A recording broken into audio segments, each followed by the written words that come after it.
Let's learn how to remove Binance Passkey. I will show you this tutorial on PC, but you can follow up with another device like your phones.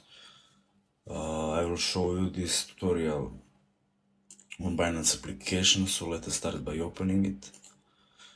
First you will have to go to security section. To do that, we will have to go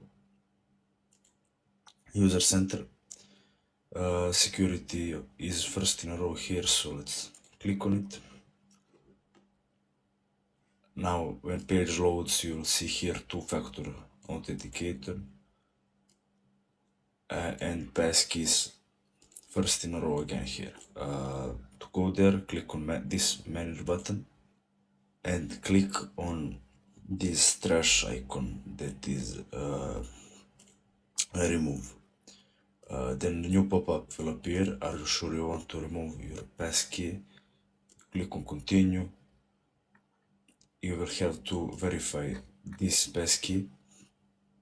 My passkey is iCloud, so not on my phone, and I can't verify that now, but you will have to verify. And once you've done that, you will have to click on submit, and passkey will be deleted. So thanks for watching, and see you in the next video.